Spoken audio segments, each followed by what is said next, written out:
Hello! Welcome to Saturday afternoon. As you can see, I'm popping on a little earlier than I did last night. I have a moment now. The kidlet's down for the count, taking a little nap, so it's time for me to come on and say hello to you at the plant party. So the plant party is still happening through the month of January, and it's all about connecting with the plants in celebration of my birthday month. Because the plants are a big part of what I do. They come in either through meditations, their channeled guidance, the tinctures themselves, the actual physical medicine themselves on many different levels. So who am I and what do I do? My name is Hilary.Hraefn.Porter. I'm an integrative healer and ascension guide and mentor, and I draw from many different wisdoms within my toolkit to help you into your transformation over that threshold into the space of your inner truth of your divinity. The transformation into that space where you breathe easier, where you feel like you can express yourself in a safe and positive manner so that you can be connected to the world around you through connection of yourself. Yeah, and the plants, oh my goodness, they love to come and play. So yesterday we talked about ghost pipe, which was all about gate regulation, in and out, emotional pain, physical pain, trauma, that kind of stuff. And today is softer, more gentle. But it does relate to kidlets as well. Yesterday we did talk about kidlets when they go through that terrible twos or the three-nager. I don't really personally like those terms because they're just entities, beings that are moving through these stages the best that they know how, including the physiological stages and transformations that are happening within them that do prevent them from actually acting a certain way because they don't actually have the makeup yet in their brain pan, in their physiological being. Right? Anyways, so today's all about Matricaria recutita. Who is that, you ask? You know who she is? You probably know her well. You either drink a lot of her or you know her from before. Chamomile. This beautiful little white flower with a little yellow button in the middle. And she has this, like, if you ever find one and you taste her, she's got this, like, bitter, sweet, and she just, like, moves through these flavors. You're like, ooh, that's kind of bitter. And then also you're like, ooh, sweet. Or the opposite, because it depends on the plant. You'll be like chewing on the leaves and you're like, ooh, that's really sweet. And then you'll taste the button, part of the button. Excuse me. And then you're like, oh, that's so bitter. But you know what bitter does? Anytime you have something that's bitter, it's helping your digestion. And you know the name main. Yeah. I'm going to admit, I was down for the count with the kidlet too. And I think I had that in-between stage of sleep. 20 minutes, you're like, bing, I feel great. 40 minutes, you're kind of like, oh geez, what's going on? I think I had that level. Anyways, the main name is Mother of the Gut. That is what chamomile is called. She's the mother of the gut because she helps heal the inflammation. She helps calm everything down. She helps you digest. She's also amazing for the nervous system. You know where our largest nervous system, main nervous system is? It's in your gut. It's crazy how much comes from there. So much. And for the longest time, you're like, oh, it's just your regular nervous system, central nervous system. But now there's all that stuff coming out that we already knew, but because science couldn't prove it until now, it was like, oh, it's just your intuition. No, we don't have proof that that's actually what's happening. But we know that's what's happening, right? Right. So, mother of the gut, she gets in there, but you know what she also is good for? So she does all of this. She does this with the nervous system.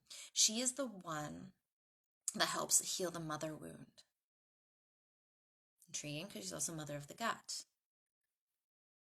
We hold a lot of our tension, and a lot of the clients that I work with, if I ask them to sit and where do they feel their pain in their body, where do they feel that trauma that they have held within their body, where do they feel that emotion within their body? Maybe it's in the head, very little. The heart, a lot. The chest area, a lot. But the main one, it's their gut. And when we say gut, we obviously don't mean just the stomach, because the stomach's actually up here, but we're talking like that whole abdomen. We have this sinking feeling, or it feels like a rock in our gut is another popular term, right? It just feels like a rock in my gut. I'm just stuck down there, heavy. Right? So She helps heal that mother wound. So there's a lot of talk going around in regards to healing the mother and father line. And, well, a lot about healing the mother line. I also firmly believe and assist with healing the father line, because we are part of both. We are the energetics of both, not just the one. The mother line is a bit more potent just because we are in her uterus, and we do actually carry cellular structures from her that have been passed between us while we were in the uterus in regards to the umbilical cord. So we actually carry the same cellular stuff, not just DNA. So we do carry, it is more powerful. So Machakari Rekutita Chamomile is about this mother wound. It can be the mother wound on different levels. Maybe you're healing the mother wound from your mother, grandmother, down the female line of your family. The wound that they have carried, the wound that they gained, the scar that they gained, but that they are now healing or have not healed. And now it is you that if you don't heal, it gets passed on. Then there is the mother wound in the sense of your actual relationship with your mother. Because like anything, we are human beings. We all behave differently. Our interactions are different. Just because you are the child of someone or the mother of someone or the father of someone doesn't mean you will have a good relationship with them just because there's a blood relation. It's not how it works. If it was, I think the world would be a different place. But that is not how it works. And so there can be trauma between the two people, between you and the parent or you and your child. There can be trauma there. There can be behaviors that aren't necessarily the most conducive to a positive relationship, to a nurturing relationship. And this is no judgment. We are only acting from a space that we know how to act, unless we choose to look at it and change how we are acting. And change how we are acting either by looking at it and being like, hey, this isn't mine, this is somebody else's, I'm going to heal this, so this is no longer coming through me. Or, whoa, where did that come from? Where did that pattern come from? Where did I learn that? Does that feel good to me? That doesn't feel good to me. That doesn't feel aligned with me. I do not want to act like that anymore. So how do I change it? But until that happens, there can be these, we also taken into the fact that we have our world and how we are working through this while we're also trying to raise families or be children being raised by families that are working possibly multiple jobs, and also dealing with your own emotional level there and the stresses and all of these things that come up, hormone levels if you're a female, male as well, but more prominent with the female gender. And so there's all of these going around and around and around and around, which then influences our interactions. And that's why I often talk about when you are in alignment with you and in connection with you, these stresses don't weigh upon you so much and influence your reactions as much, because your reactions are different. You end up getting this sense of, makes sense, calmness within you, that even while stuff is going on in your head, you can feel it, and you're like thinking about it, you're like, okay, I gotta do X, Y, and Z, or this is coming up, or this person is reacting to me like that, but it's not really affecting me. I'll react in the sense I will respond, not react, I will respond. But inside, you don't get that tense stomach. You don't get that chest pressure that can happen. You don't get that weird jittery vibration that comes up because there's this dissonance, this disagreement that comes up because you approach it differently. You feel it differently within your body. Chamomile also helps with that because she calms that nervous system down. And often when we have trauma, our nervous system is just going. So she helps heal the mother wound. She is very much that mother that will come and put that blanket around you. So if you have a relationship with a mother figure in your life that was not warm and nourishing, and you are needing that to help you heal to move forward, Shakaria Chamomile does that and offers you that softness, that nurturing, that lovingness that you may be missing. Or maybe you did grow up with it, but possibly that parental figure or that influence is no longer in your life, whether they've passed on, maybe they've moved away somewhere, and you don't have that directly in your life anymore. She can help fill that void, for lack of a better term.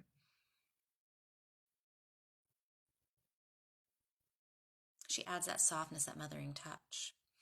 Now, what I've found, some people really don't like chamomile at all. There's this thing with chamomile, they're just like, ugh, it's the flavor often, yes, but often we have this thing with flavor based on what's happening to us internally. I'm trying to think of an example with food, but there might be some ways that you're like, oh my goodness, what is the flavor of this one day?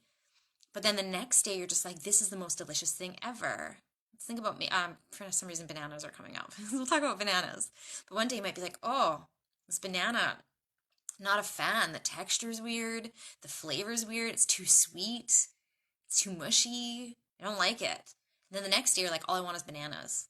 And the texture's perfect and the flavor's perfect and you like the sweetness because your body now needs it. That is very much a sign of like intuitive eating. So it's not like I don't like bananas. It's just, oh, I don't need bananas today. Same thing with the plants very often. And so what I've found, I took a snapshot of many of my clients over the years that would just be like, oh, chamomile. And I started asking questions about the mother and about the relationship with the mother. And a lot of the ones that were just like, nope, not a fan of chamomile, was that they had a smothering mother relationship, mother figure relationship, or they were the smothering mother within the relationship. Because then when you added the chamomile on top of that, it was too much. It was too cloying. You're just like, oh my goodness, I don't like that sensation. It's too much. You're trying to control me. But what's interesting about that is then chamomile came into the formulations in the background. So 99% of the formula would be something else that we were working on to peel back those layers, to take a look at the patterning that was happening in that moment, to be like, okay, you have a quick draw hand. You are quick to snap with your words. Let's unravel that. And then add in chamomile in the background to unpeel that layer of where that may be theirs or not, but unpeel that layer. But you can't taste it necessarily. So we're talking like a 25 ml bottle. There was like 15 drops. So super energetic dose within the energetic dosing bottle. Just playing in the background and being like, hey, no, we're healing you this little bit. We're offering this softness a little bit. Mothering does not have to be smothering. A little bit, a little bit, a little bit. Until it's like, okay, I got this. We're peeling it back. I'm stepping back. Breathe into it. And then slowly increasing more of it. I've seen a lot as well with digestion relating to the mother wound. Digestion, food, nourishment.